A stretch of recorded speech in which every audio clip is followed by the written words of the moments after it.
So, here we are outside the Duck in a Box Productions workshop, and we have a flat tyre.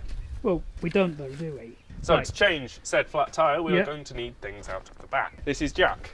Okay. He's a very useful tool. Hi, Jack. This is Steve, and a chock Okay. called John. So, to change said wheel, we throw those over here, and put the chock under the wheel.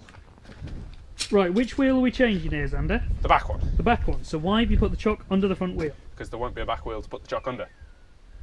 That is a good point. So, with wheel nuts, it's lefty loosey, righty tighty. That's left. You put thing on there. How many nuts do you have there, Xander? I have 5 nuts. This is Jack. Hi, Jack. Right, Xander. Yep. Can I just give you a tip here? Yeah. Right, you see that lever there? Yeah. Turn it up. There you go. Look, you've got a handle there. It doesn't actually matter. No, but you did look like a bit of an idiot. So do you. So now you take the nuts out. Yep. Jeff. Nuts are on the floor. Now, no, you see, this is where you and I differ. Where do you put your nuts? I would leave the nuts in front of the wheel. Now, you see, I put them in my pocket so I knew where they were. It's important to keep your nuts safe. So, all the wheel nuts are removed from the car, Yep. and they're safely kept on the floor. As long as they're safe. Wheel off car, Okay. like so. Yep. Now, let's go and get the new wheel. Okay. New wheel. Hey, look, an entirely new wheel. I've never seen that wheel before. Where did you get that wheel? Now for the hard part. Yes. Getting the wheel back on, Okay. which is going to be fun, because I struggle with this bit. So the different wheel, completely different wheel, Yeah. is now back on the car. Yep. You put the newts on loosely. Now. You want to tighten your nuts finger tight. This is Stephen. Once you have your nuts finger tight, use Stephen to tighten your nuts further. How do you do that, Xander? You tighten until that tight. Yeah.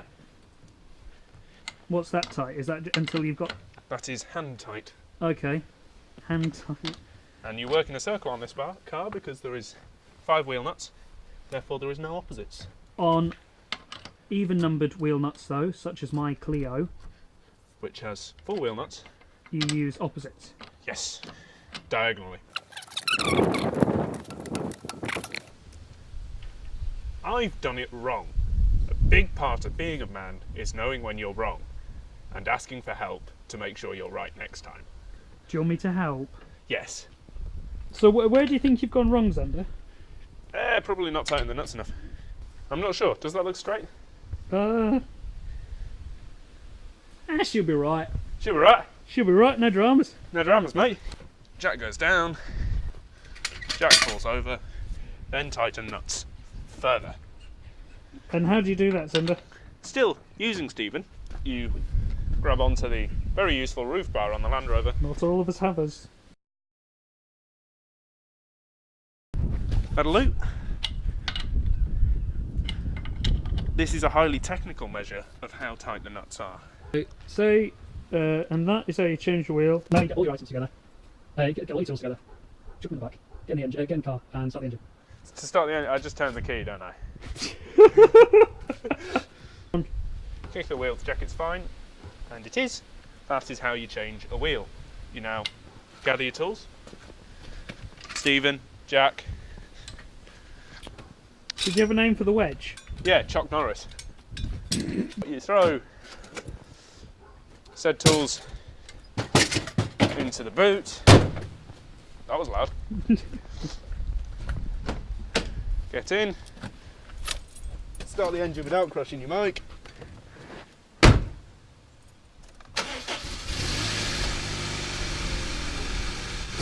Right, okay, so we've just changed the tyre. Xander's the cameraman. This was just a terrible idea. So we've changed the tyre. Now we're going to check the oil levels. Yep. So what you want to do is you want to find your boot release, bonnet release. So in this car, an English car that has the steering wheel on the correct side, it's down here. got a little symbol like that. So down here, that is where it will be on an English car, more than likely. On my car, it's unfortunately on the left side. So we've pulled this. What we're going to do is you come around here, front of the car. We'll open it up, find the catch. Is it that one? It's that one. There you go. Bring it up. Get your lever. Make sure it doesn't fall on you. When it falls, it hurts. I know from experience. Then you want to come and find your oil. Your dipstick is usually yellow. What you want to do, get your dipstick out. So your dipstick is usually yellow unless it's Jared. You want to get your dipstick and you want to give it a wipe. You want to make sure it's nice and clean. And probably doesn't have other bits of tissue on it. Okay, so you get your dipstick clean, you put it back into the dipping hole. Or your oil reservoir. You've got to twist it. Ah, I see. You leave it for a couple of seconds just to make sure the oil's settled. Pull it back out. And it should be within that area there. Yes. I think the oil is there. I can't actually tell. Cleaning it did nothing. Could do with some more oil. So what I'm going to do is get that back in. I'm going to add some more oil. So what you do is you take your oil cap off. Apparently. You get a funnel, because there's nothing like getting oil all over your engine. You get some oil, which doesn't have a child safety catch on. You really would think that something like this would have an oil, a child. Why would a child have oil? Well, why would a child have fairy liquid? Is this the right oil? Yeah, probably. All right. What do you mean probably? Yes, it's the right oil. Okay. That's enough. You're gonna pour some in. There you go. You definitely measure how much oil you put in. Yep, I definitely measured how much oil I put in. I put in about that much. While you're there, and you've got your bonnet open, it's probably worth filling up your windscreen stuff. So what you do is you just tip it in. Now you should use windscreen fluid. It is better for your windows, but we don't have any, so we're using water. Yes. Okay. So now your oil should have drained into your. Now your oil should have drained into your oil tank. You get your funnel. That's what it's called. It's called a funnel. Are you just following me about? Right. You get your hood. What? Ah! Put your oil cap back on because you don't want hot oil spilling on all over. Tightly. What? Tightly. Make sure it's on tightly. Tightly. Put that back into its place. You slam down your lid. That was loud. That was. And then you're good to go. Now the difference between me and Xander is I have a driver's license. Yeah, you doesn't mean you can drive though.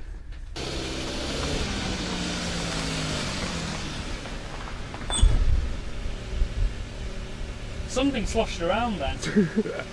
So thank you for watching our video just there. That was us sort of showing you how to do some basic sort of things on your car, really.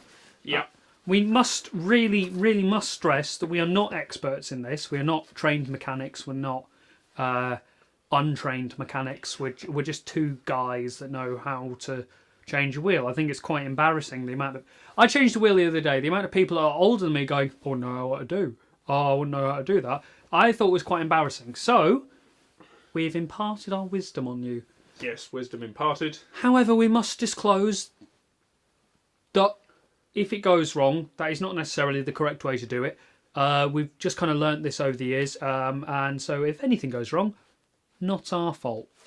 But it's not gone wrong yet. So, there you go. Yeah. Right, so thank you very much for watching, guys. Please do give our channel a like, subscribe, favourite, all that. And remember to head on down to the link in the description to our Just Giving page. people do that. Yeah, I know they do that. That's why I did that. Yeah, I did that. Head on to the link down below and have a look in our Just Giving page. And give us as much or as little as you can, all in the aid of Movember. Anything else you want to add, Xander? No. Well then, we will see you next time on the next episode of Duck in a Box Productions, Movember's Modern Man. Modern Man. Modern Man. Yep, that's the one. Duck in a Box Productions, Movember's Modern Man.